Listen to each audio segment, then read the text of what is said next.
rasanya bermain nih. Ya. Pengen waktu bermain sama teman-temannya. Ya. Tapi harus pulang ya. Ya. Nah, makanya sering nekonya sama orang tua itu 15 menit lagi. Atau ada yang nggak mau pulang. Oke, baik. Ya, kita akan berbagi cerita sama teman-teman sobat cerita Bang Andi mengenai sekolah alam Bukit Tinggi ini. Ya. Boleh diceritakan sama kami awal berdirinya sekolah alam Bukit Tinggi? Sekolah alam Bukit Tinggi ini kalau untuk berdirinya itu di tahun 2016. Termasuk baru ya? Ya, termasuk baru, di mana sebenarnya awalannya itu tentu sekolah itu harus ada di buah sebuah yayasan ya. Ya. Di mana secara resminya itu kalau yayasannya itu ada di 2014. Apalagi swasta ya? Iya, apalagi ini swasta. Jadi sebenarnya maunya dari 2014 tuh maunya udah langsung berdiri sebenarnya. Iya. Tapi ya karena banyak hal, misalkan mulai dari pencarian lahan, kemudian penerimaan masyarakat dan macam sebagainya. Sekolah ini adalah titik ke-55 lahan yang kita cari untuk pembangunan sekolah dari 2014. Sempat mencari 55 titik Ya. untuk mendirikan sekolah. Ya. Akhirnya memilih lokasi ini.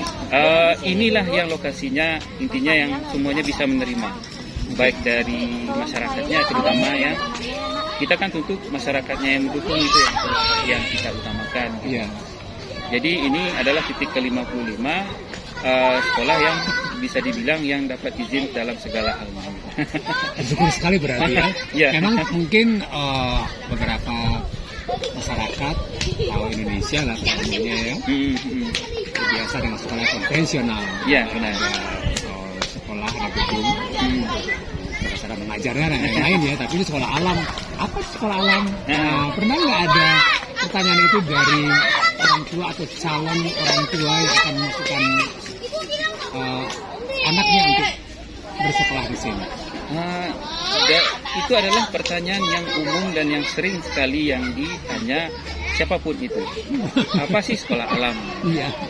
Kalau sebenarnya kita kan sekolah alam ini kita kan ada komunitas ya. Ya. Ada jaringan sekolah alam Nusantara, di mana sekolah alam ini dari tahun 98 sudah ada, dari tahun 98. Nah, waktu kita kumpul-kumpul, kalau ada orang nanya apa sih sekolah alam, kita sebenarnya mencari jawaban yang simpel, yang singkat, yang padat itu susah juga ya kita nyarinya ya. Cuma kalau kita sering jawabnya apa sih sekolah alam?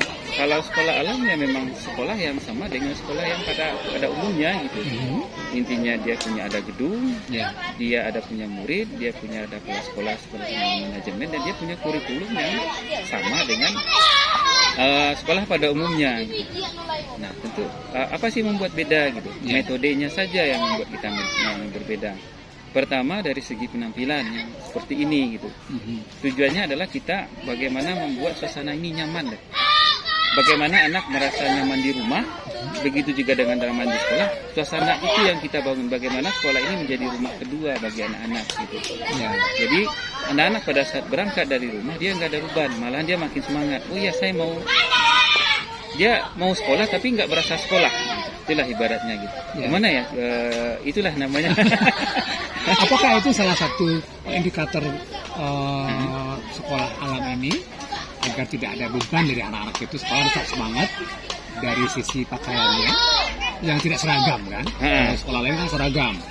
Nah di sini kan saya lihat tidak seragam atau menggunakan pakaian pribadi. Jadi mereka merasa mungkin mereka ya bermain, tapi sebenarnya bersekolah gitu.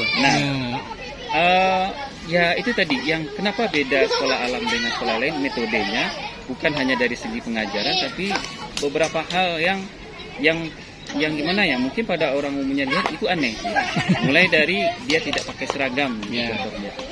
Kalau kita memang tidak pakai seragam yang khusus tapi kita punya tema, perharinya ada. Nah orang nanya, kenapa tidak pakai seragam?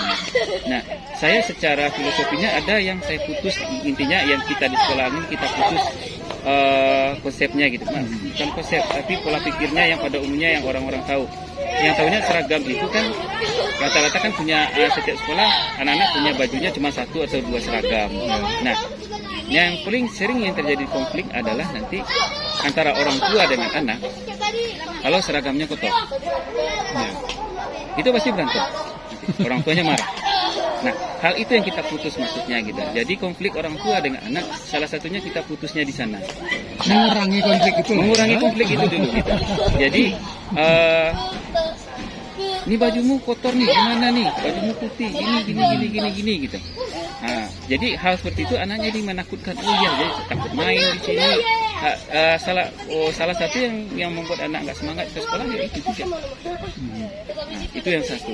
Kemudian tas gitu.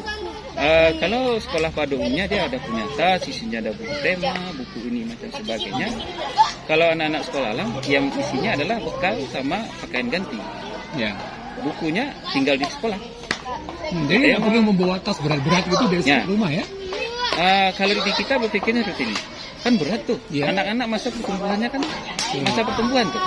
Berat, ininya pegal, capek. Ya. Nah, itu yang kita putus juga. Hal-hal itu yang kita putus. Jadi anak-anaknya nggak berasa bebannya di sana gitu. Yang itu sih yang kalau dari segi hal penampilan makanya itu kita putus. Nah, itu yang dari tampilan. Kemudian kalau dari segi pembelajaran, kita lebihnya ke student center, bukan ke teacher center. Jadi anak-anaknya yang makanya panggilan guru untuk sekolah alam ini bukan guru, tapi fasilitator namanya di kita. Mereka memanggilnya apa? Bapak Ibu ya? saja, gitu. Dan menyesuaikan dengan kekhasan sekolah masing-masing. Ya. Ada yang manggil ustazah, ada yang panggil apa, gitu kan. Jadi kalau di kita Bapak Ibu saja. Gitu. Jadi Jadi anak-anak itu enggak enggak, intinya kita nggak pengen ada membuat beban lah. Kadang-kadang kan orang menganggap sepele nih hal-hal kecil. Tapi kalau hal-hal kecil itu ditumpuk-tumpuk, itu makin besar, itu yang membuat jadi masalah. Harapannya memang mereka bersekolah, tapi sekolah itu adalah kegiatan yang menyenangkan ya? Iya, menyenangkan. Jadi makanya kalau kita di sini, nah kalau di sekolah biasa jam 7:30 masuk langsung belajar. Ya. Kalau kita tidak langsung belajar. Gitu. Nah itu metodenya beda. Ya. Jadi ada namanya kegiatan pagi. Ya. Jadi kegiatan pagi itu ada isinya mulai dari mulai dari sholat duha kalau di sini, kemudian ada membaca Al-Quran. Kemudian ada membaca buku, menulis, bercerita, kemudian mengisi jurnal atau menggambar, dan semuanya itu nanti pengaplikasiannya nanti dia di depan kelas itu dia akan menceritakan apa yang dia buat di hari itu. Oh, oke. Nah itu, jadi melatih public speakingnya juga dan untuk dia nggak canggung gitu di depan umum. Betul. Nah, secara filosofinya adalah kalau kenapa kegiatan pagi itu diadakan, itu adalah masa transisi anak dari rumah ke sekolah. Nah, di rumah pasti walaupun kita udah memisahkannya seperti sebaik mungkin, pasti ada dinamika yang ada terjadi di rumah. Jadi kita menolkan kembali anak-anak di sini supaya dia semangatnya tinggi. Itu tujuan dari kegiatan. Misalnya sederhananya dari rumah kesal, dari sekolah kesalnya harus hilang. Kayaknya dari nol lagi ya. Bahwa kamu mulai sekolah hari ini dan berada di lingkungan yang baru. Nah, jadi rata-rata itu kegiatannya mau sampai jam 8:30. Habis itu ada namanya snack time sama free play. Anak-anak kan bawa bekal itu. Jadi jam 9 kurang seperempat atau jam 9 baru mulai belajar. Dan kita ada 3 sesi pembelajaran sama dengan sekolah-sekolah lain, 3 atau 4 sesi, di mana kita per masing sesi itu kita diselang-selingi oleh istirahat. Kalau di sekolah lain kan sekolah istirahatnya cuma sekali saja, atau ditambah nanti pada saat sholat zuhur atau istirahat siangnya. Kalau kita per sesi itu kita ada istirahatnya, karena kan anak-anak ini energinya banyak. Nah, gimana kita cara menyalurkannya supaya capek nih lah ya. Jadi kalau dia energinya udah habis, intinya untuk mainnya, dia fokusnya belajar. Baik, Pak Ridwan, kita akan lanjutkan kembali perbincangan kita. Kita juga akan mendengarkan cerita-cerita lain dari Sekolah Alam Bukit Tinggi ini. Boleh kita berpindah lokasi ya? Boleh. Biar kita juga melihat beberapa fasilitas yang ada di sini. Oke, boleh, silakan Pak Ridwan. Ya. Baik, Pak Ridwan, sekarang kita berada di ruangan apa namanya, Pak? Ini kelas 5. Kelas 5. Oke. Nah, apakah ibu-ibu yang di sebelah sana merupakan gurunya? Ya. Ini guru kelasnya kelas 5 Ibu Wanti. Ya. Dan ini ada Bu Yulia. Ini untuk guru anak berkebutuhan khusus. Kalau gitu. Oh, oke. Baik. Ya. Hebat ya. Nah, di kelas ini, di kelas 5 ini, apa aja fasilitas standar yang disediakan? Kalau fasilitas standar tentu ada, kita di sini dalam kelas kalau pada umumnya kan ada kursi ya. Kalau kita nggak Ya. ada kursi, cuma ada meja. Sifatnya lesehan. Ya, lesehan. Sifatnya lesehan supaya karena anak-anak ini kan banyak bergerak ya. Oh iya, betul ya. Ya, kemudian ada loker untuk anak-anak di sini. Jadi Ada buku loker. anak-anak bisa ditinggalin di sini. Oh, oke. Sama loker bukunya di situ. Nah, yang ini Pak, Ya. ini karya anak-anak. Yang isinya ada sebagian anak-anak yang ada guru gitu. Tapi ini karya anak-anak ya, seperti Iya. ada Gambar-gambarnya ya, gambar. Iya. Oh, akhirnya. Ini ada jadwal cerita ini. Jadi yang kegiatan pagi tadi bercerita udah ada jadwalnya ya. Siapa yang Oh bercerita. iya. Berarti seperti misalnya kayak Ozil, berarti setiap Senin Ozil dan Nabil jadwal Akan- ceritanya. Iya. Oke. Jadi ini yang daftar anak-anak yang ada di sini. Ya. Kita di sini ada 10. 10 ya? Iya, ada 10 anak di sini. 10 siswa ada di sini ya. Ya, 10 siswa.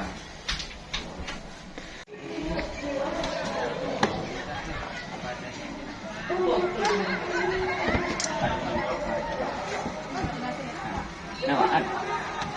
Nawaan. Kan lagi namanya habis project.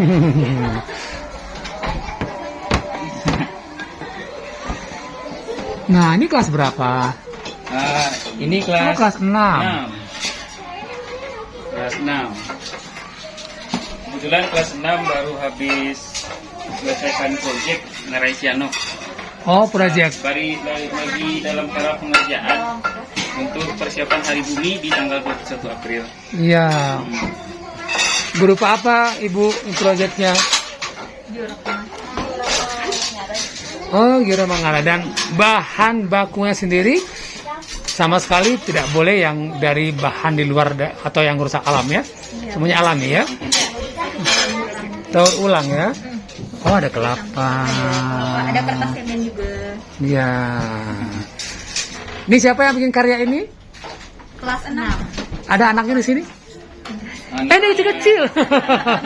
Kamu kelas berapa? Kelas 6. Ini kelas 1 ini. Oh iya. Oh, udah pada pulang ya kelas 6 ya?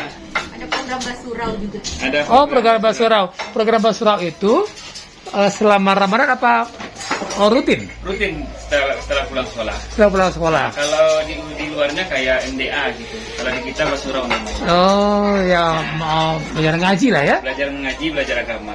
Oke. Ini sepak takrawannya Bang untuk aktivitas olahraga Oh, atau hanya ini dekorasi? Dekorasi saja. Oke. Kalau timbangan Pak, Ini sarana belajar. sarana belajar juga? Ya, ini ada timbangannya. Mata pelajaran apa ini timbangan ini? Biasanya dari matematika ada. Oke. Ukur berat dan sebagainya. Ya. Nah, halo. Siapa namanya? Alalin. Alalin. Sudah bisa membaca? Udah. Sudah. Di kelas 1 yang paling kecil siapa namanya? Ini adiknya siapa nih adiknya? Adiknya siapa sih ini? Alalin. Ini adiknya Alalin ini? Iya. Oh iya. Lagi main masak-masak. Tuh, kalau Alalin sudah pintar baca, apa bacaan yang paling atas di papan tulis itu? Apa? Bisa membaca? Paling atas. Paling atas. Biolamang Galaiano. Ini pintar. Diorama Ngaresiano.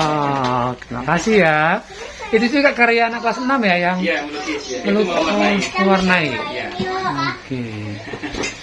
Baik kalau begitu. Terima kasih Ibu. Ya. Sama-sama.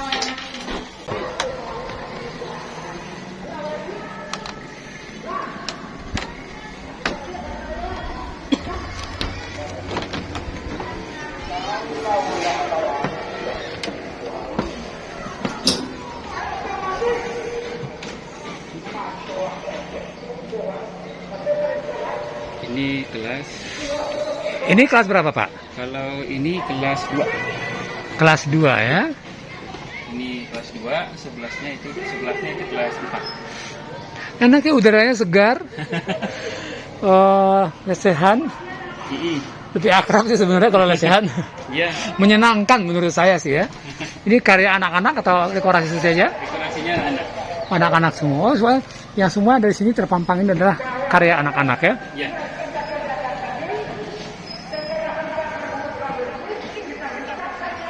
Ini karya anak.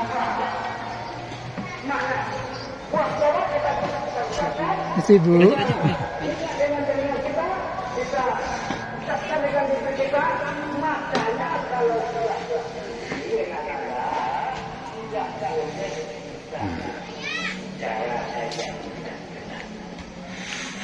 Nah, Pak Ridwan berbicara mengenai kurikulum. Ya, Kurikulumnya pasti langsung dari Kementerian Pendidikan. ya benar. Adakah kurikulum tambahan khusus untuk sekolah alam Bukit Tinggi ini? Tentu ada. Itu yang pertama itu kita ada namanya camping. Camping, Nah, itu untuk melatih kemandirian anak juga. Mhm. Outdoor, kita ada cooking, kemudian kita ada market day, anak-anak berjualan. Jadi anak-anak membuat cemilan di rumah, dijual di sekolah. ya tadi agak cerita itu mengenai market day, Ya, kemudian business day, ya. ada business day, kemudian business day itu anak-anak sudah magang, Mhm. magang keluar. Magang juga ada namanya business day, ada magang, kemudian ada namanya backpacker. Backpacker. Ya, backpacker. Tadi juga Ah, siswa tadi ada murid di sini ada Agana Hafiz bercerita banyak. Mereka pintar-pintar menceritakannya. Hebat sekali. Yang intinya itu adalah pengembangan dari pilar dari sekolah alam. Ya. Dari pilar sekolah alam itu ada 4, di mana itu pertama itu ada akhlak, itu tentu ke agama. Kemudian itu ada logika.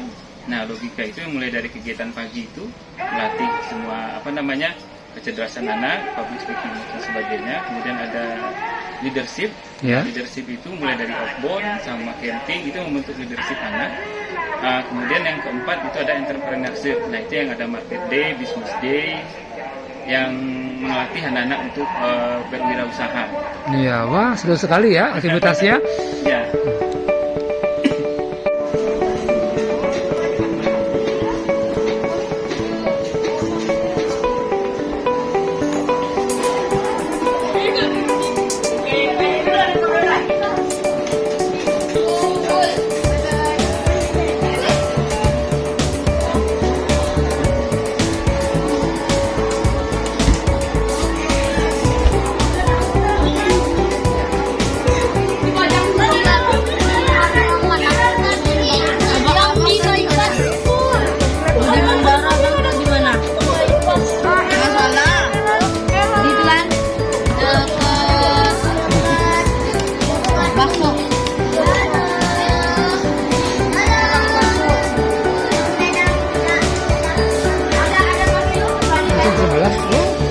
Ini ya, ada bunga. Ini kelas berapa, Pak? Ini kelas 1. Ini kelas 1. Ya. Oke, yang sebelah Kelas 3. kelas 3. Jadi ini meninggalkan barang-barangnya. Kelas itu ya? Apa? Di sini bisa.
bicara mengenai pelajaran lah.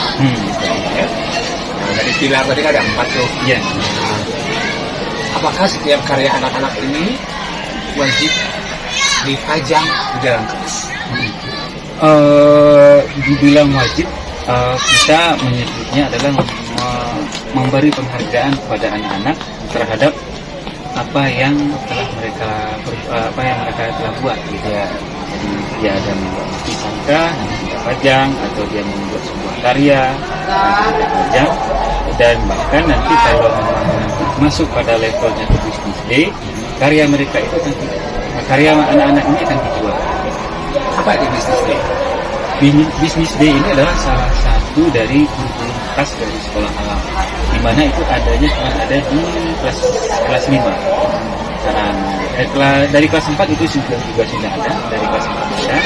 Jadi tujuannya nanti business day ini kita mengasih tantangan kepada anak-anak di dalam kelas. Kita menyebutkannya di sini bukan anak-anak malah, tapi kita teman-teman supaya bisa lebih dekat gitu ya. Jadi teman-teman, sekarang kita ada business day, kita ada dalam pelajaran business day. Teman-teman, Bapak akan mengasih tantangan kepada teman-teman. Kita akan membuat sebuah proyek apa yang teman-teman mau. Nanti kan pasti ada dinamika dalam kelas. Saya ini Pak.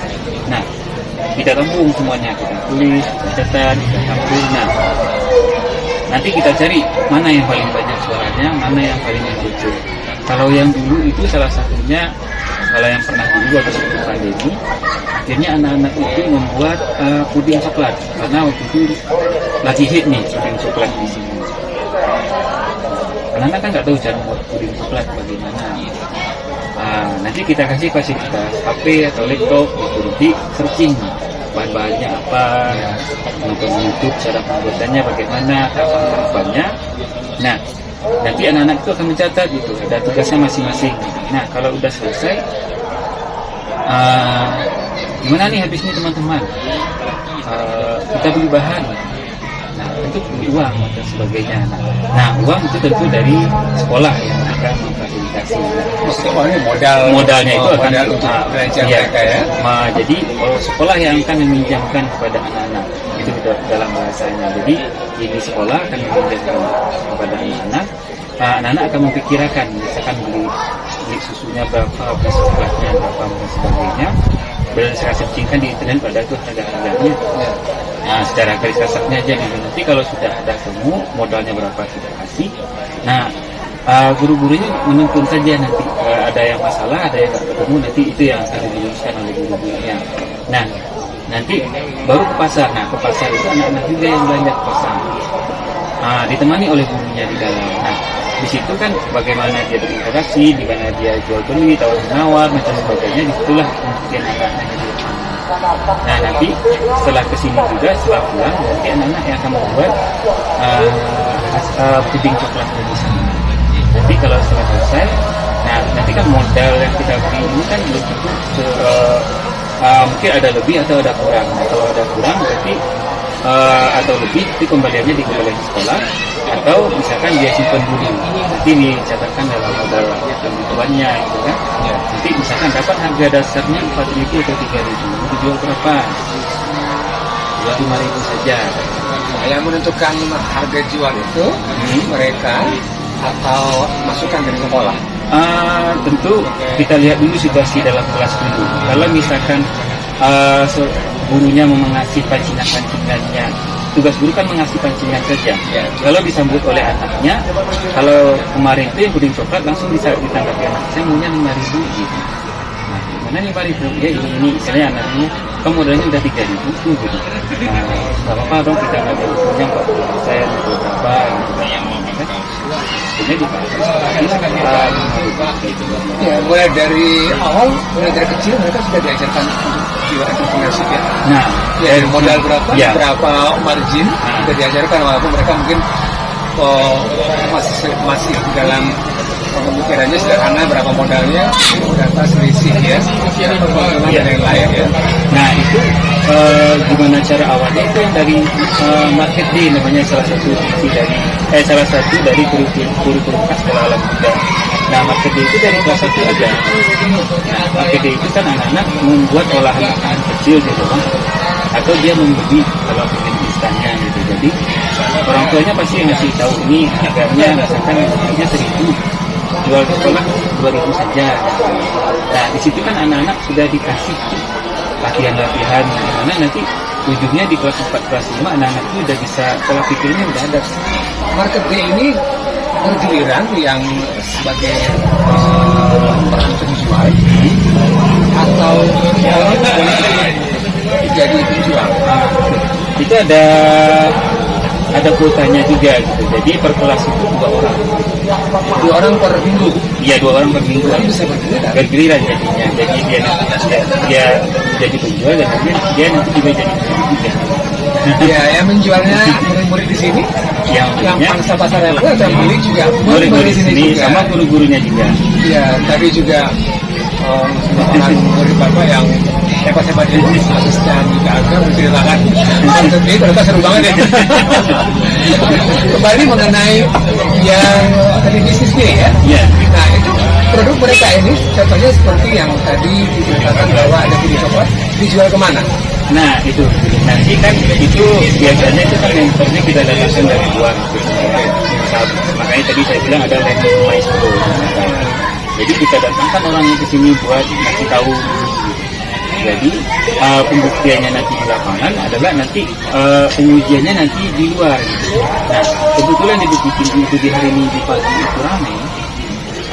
Yang namanya olahraga tapi orang banyak jualan, jadinya lapangan kantin ya, jadinya wisata kuliner di sana ya. Jadi anak-anak kita kasih sebuah pojok di sana, kita kasih tenda, dia berjualan di sana. Nah, jadi untuk riwayatnya di sana apakah nanti dagangannya laku atau tidak, bagaimana kalau misalkan masih banyak, bagaimana cara menariknya, apakah waktu di puding coklat itu setengah baru nih, hari udah kita ngasih waktunya cuma 3 jam. Oke, Tidak ada waktu sampai jam 10 itu dari jam 7. Jadi jam 9 nih masih separuhan baru dijual. Gimana nih teman-teman? Gini aja Pak, saya mau bawa keliling. Nah nanti jajan akhirnya habis. Ya, soal bagaimana cara menjualnya, mereka boleh membeli cara sendiri ya. Ya, makanya pancingan-pancingan ini bagaimana nih teman-teman? Padahal kan kita bisa saja nyuruh. Nyuruh dong. Iya. Tapi kita tugasnya, fungsinya adalah bagaimana itu fasilitator, kita memancingnya saja. Ya, sebagai fasilitator, melihat sejauh mana inisiatif mereka ya, dan kreativitas mereka ya. Wah, seru banget ternyata itu ada di sini. Nah, ini bukan berbicara mengenai orang tua. Ya. Dalam hal yang tadi, apakah orang tua selalu mendukung kegiatan yang sudah terprogram oleh sekolah alam ini? Khususnya program yang keluar sekolah ya. Itu fungsinya di awal pada saat sebelum anak-anaknya masuk ke sekolah alam. Kita kan ada beberapa tahapan proses seleksi yang sebelum masuk anak-anaknya di sini, di mana itu mulai dari administrasi dan salah satunya itu ada wawancara orang tua dan orang. Oh, oke, berarti orang tua pun mengikuti tahap untuk wawancara tersebut ya? Iya, dan ada open mind juga. Nah, open mind ini adalah memberitahukan kepada orang tua ini loh sekolah alam yang akan diajarkan. Ya. Nah, salah satunya nanti di open mind itu orang tua di sini semuanya datang dan orang tua itu akan ada dalam satu jam pelajaran dia akan jadi murid. Oh, oke. Jadi guru kita yang akan mengajarkan. Ini loh cara kita belajar mengajarkan anak-anak. Mereka langsung merasakan jika dikasihkan menjadi murid. Inilah akan mereka dapatkan suasana pembelajaran seperti apa ya. Seru juga ya. Ya, jadi fungsinya adalah kita kan sekolah ya. Kita sebenarnya sekolah ini adalah mitra dari orang tua. Terkadang kan orang tua atau ada beberapa orang tua yang beranggapan sekolah ini seperti laundry. Jadi gini, maksudnya laundry gini. Pakaiannya kotor nih di rumah, dicuci nih, di laundry bersih, nanti dikotorin lagi di rumah. Maksud dikotorin ini bukan, maksudnya gini. Jadi nggak ada sinkronnya gitu. Intinya kita maunya kerjasama. Jadi jangan memberikan semua beban yang ada dari orang tua itu kita sekolah semua. Ya. Itu harus diluruskan, bukan hanya di sekolah ini, tapi di semua sekolah. Sekolah itu adalah mitra. Jangan orang tua tidak tahu membayar, dia nggak tahu menahu tentang pendidikan anaknya. Karena sama-sama kalau mitra sama-sama punya tanggung jawab. Benar. Gitu ya, yang sama ya. Nah, jadi apa yang tidak bisa dikerjakan orang tua, sekolah yang mengerjakan. Betul ya. Apa yang tidak tanggung jawab sekolah, orang tua lah yang punya tanggung jawab. Pokoknya harus seimbang. Harus ada seimbang. Makanya di situ kita ada pada saat pertemuan itu yang kita berikan kepada orang tua. Ibaratnya kalau kita ngomong, kita pahitnya dulu kita ngomong. Kalau ibu bapak mau anaknya masuk di sini, kita kerjasama di sini. Kalau tidak, boleh mundur dari sini. Itu yang kita. Ya, karena tidak ada paksaan ya. Tidak ada paksaan. Makanya yang pengen masuk di sini orang tua suka dan paling utama anaknya juga suka. Betul. Ya, karena pasarnya berbeda dengan sekolah yang konvensional yang ada ya. Benar. Nah, bicara mengenai murid-muridnya nih, dari tuan. Banyaknya dari kota Bukit Tinggi sendiri dan sekitarnya atau ada yang dari luar kota? Kita ada beragam. Kalau beragam ini Bukit Tinggi, agam sekitar ada di luar kota. Paling jauh dari daerah mana? Ada Payakumbuh sama Payakumbuh. Payakumbuh dapat apa aja? Jadi bolak-balik. Dia bolak-balik. Saya juga heran, kenapa ibu bapak mau menyekolahkan anak di sini? Ya alhamdulillah begitulah percayanya orang tua kepada kita. Ya, dan mereka tahu ya. Tahu sekolah alamnya dari mana? Awalnya mulai dari ada dari medsos sama dari mulut-mulut. Memang kekuatan medsos yang mulut ke mulut itu sekarang banyak ya? Ya, dirasakan sekali manfaatnya. Ya, karena orang tua yang memasukkan anaknya ke sini bisa dibilang yang memang harus orang tua berani lah kalau melawan ibaratnya apa yang sudah menjadi kebiasaan pada orang-orang. Ya. Mungkin kalau memang dia orang tuanya murid-muridnya yang notabene yang masih SD, kadang-kadang dewasa muda. Ya, Ya, orang tua milenial sebenarnya ya. ya. Alhamdulillah memang rata-ratanya orang tua milenial yang ada di sini. Ya, memang dia udah tahu, memang kecewa pada saat dia mendidikan. Dia nggak mau itu dia sama anaknya. Dia mau tetap hak anaknya tetap dalam segi bermain, dalam segi masih kecil, dan dia juga dapat gaji. Oke. Nah, sekarang berbicara mengenai biaya sekolahnya. Ya, Agar teman-teman kita Bang Andi juga mengetahui berapa biaya sekolah ini, uang masuknya ke biaya persemesternya apalagi namanya. Mana tahu kan nanti bisa menginspirasi banyak orang tua milenial di luar sana. Bagaimana? Tarik Bang. kalau di kita di sini kalau uang masuk kalau secara total itu untuk tahun ini ada 5.800.000 sekian. Itu istilahnya uang pangkal atau uang sekolah uang tahun? Itu untuk semua hal, mulai dari itu rinciannya mulai ada dari uang pendaftaran, Oke. kemudian itu ada asuransi, kemudian ada seragam telepon yang seadanya, kemudian itu ada namanya biaya guru, kemudian itu ada SPP 1 bulan pertama 350.000, kemudian ada 1.780.000 sekian itu uang kegiatan tahunan, Ya. sama 2.500.000 itu untuk uang makan. Uang pangkal. Dan ini semuanya transparan pastinya. Di open mind kita buka semua. Nah, Jadi oke. open mind itu orang tua bebas. Gitu. Jadi tanya. Jadi kita buat dananya ini kita alokasikan ini buat ini, buat ini, buat ini. Jadi prinsip kita di sini untuk uang secara terbuka nih kalau untuk karena kan untuk udah itu kan sensitif ya. Ya, betul. Jadi hal itu yang kita kemukakan di awal dulu kita bukaan sebenarnya kita buka semua. Kalau orang kan kalau udah sebuah perusahaan kan nggak mau nih buka dapurnya nih. Kalau kita buka saja. Yang lebih fair sebenarnya ya. Jadi fair. Jadi orang tua tahu kenapa mahal. Fasilitasnya seperti itu. Nah, misalkan uang kegiatan kalau SPP kan udah tahu. Nah, SPP ini murni itu semuanya tidak dia sendiri. Ya. Jadi dikumpulkan semua merit itu yang akan dibagikan ke kuliah. Nah, uang kegiatan tahunan itu meliputi uang kegiatan anak selama 1 tahun. Apapun itu. Nah, kita kan banyak kegiatan outdoor, ada camping dan sebagainya. Itu kan butuh biaya, mulai dari hutan, sewa tempat, tenda, makan di sana. Nah, itu udah ada lokasinya di uang kegiatan tahunan. Oh, sehingga tidak akan ada lagi pungutan biaya Nah, untuk setiap kegiatan. 1 tahun itu tidak ada lagi. Masuk akal dong harganya. Iya. Oh, maksud saya sangat masuk akal Hmm. untuk biaya sekolah. Ya. Jadi itu kita buka semua. Jadi kan, apalagi, kalau misalkan kita masuk ke akademik ke pembelajaran. Nah, kalau sekolah lain kan ada fotokopi, uang cetak ini, uang buku, macam sebagainya. Itu udah masuk ke sana semua. Jadi orang itu tidak ada mengeluarkan uang lagi.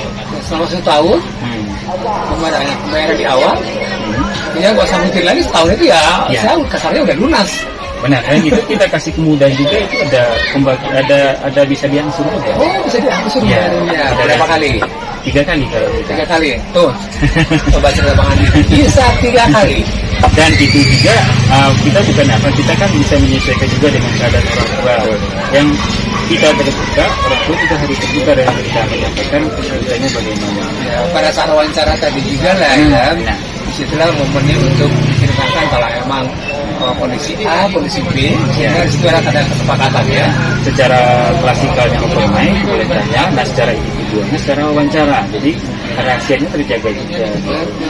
Jadi keterbukaan itu yang keterbukaan dan kerahasiaan yang kita jaga masing-masing. Oh, menarik sekali. Ternyata banyak sekali cerita-cerita baik dari sini. Ya, kita sih berharapnya memang cerita dari Pak Iwan tadi bisa wawasan baru bagi orang-orang tua di luar sana. Dan mungkin juga punya sudut pandang yang berbeda dengan sekolah alam. Karena sekolah alam ini unik ya. Menurut saya unik adalah di luar dari sekolah konvensional. Kalau begitu, terima kasih atas waktunya Pak Ridwan sudah menerima saya di sini dan sudah mengajak keliling.